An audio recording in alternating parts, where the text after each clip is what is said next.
Pastor Ed here with Daily Devotions for Thursday, May the 18th, 2023. We continue to look at our reading in Romans, from Romans this past Sunday, Romans 5, verses 1 through 11. Yesterday we looked at that first verse, therefore, since we are justified by faith, we have peace with God through our Lord Jesus Christ. So we're made right by faith, and through that we have peace with God. And then Paul says in verse 2, through whom we have obtained access to this grace in which we stand. And of course, the classic way of putting that all together is when we talk about being justified by grace through faith. Well, today we're going to talk a little bit about grace.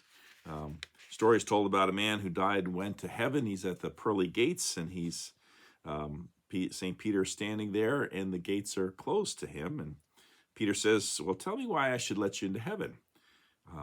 You list your reasons, and I'll give you a score. And if you score 100 points, I'll let you in. So the man began to think about it, and he said, okay, well, I regularly came to church every Sunday. And St. Peter says, great, 2 points. And the guy's thinking, all those years coming regularly to church, got only 2 points? He was a little disappointed by that. Well, I gave my offerings and tithes. Wonderful, said St. Peter. That's 3 more points.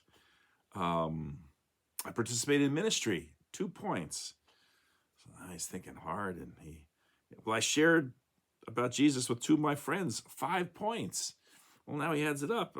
I'm still just have 12 points, and I'm kind of like at the end of all the things that I've managed to do over my lifetime. And he gets a little angry, and he kind of says to himself, but out loud that Peter can hear him, at this rate, I'm going to only be able to enter heaven by the grace of God. And immediately, as the story goes, the gates of heaven were opened. And as someone once said, or as we all say, I guess, it is by grace alone that we have access to God. We do nothing and did nothing to earn entry into heaven. Another person put it this way: when a person works an 8-hour day and receives a fair day's pay for his time, that's a wage. When a person competes with an opponent and receives a trophy for his performance, that's a prize. When a person receives appropriate recognition for long service or high achievement, that's an award. But when a person is incapable of earning a wage, can win no prize, deserves no award, and yet receives such a gift anyway, that's a good picture of God's unmerited favor. That's what we mean when we talk about the grace of God. Or as I always like to tell the confirmation students, grace is when we do get what we don't deserve. When we do get what we don't deserve.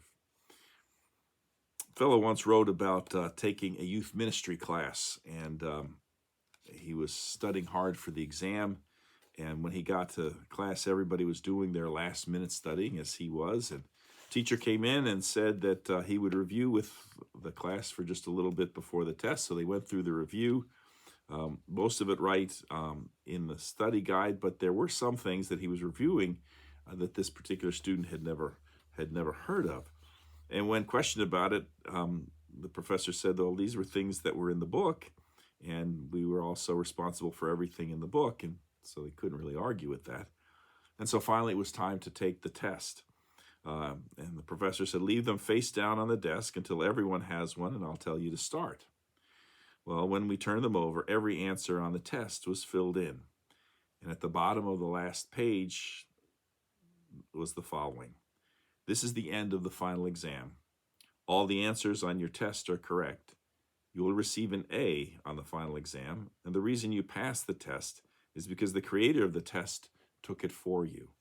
All the work you did in preparation for this test did not help you get the A. You have just experienced grace, and it's spelled with G-R, capital A, C-E. He then went around the room and asked each student individually, what's your grade? Do you deserve the grade you're receiving? How much did all your studying for this exam help you achieve that final grade? And as this fellow said, I'm not a crier by any stretch of the imagination, but I had to fight back the tears when answering those questions and thinking about how the Creator has passed the test for me. And the discussion afterwards went like this: I've tried to teach you all semester that you're a recipient of grace. I tried to communicate to you that you need to demonstrate this gift as you work with young people. Don't hammer them. They're not the enemy. Help them, for they will carry on your ministry if it is full of grace.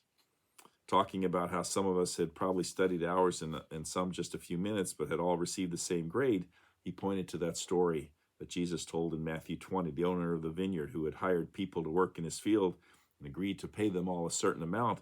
Several different times during the day, he hired more workers, and when it was time to pay them, they all, however, received the same amount.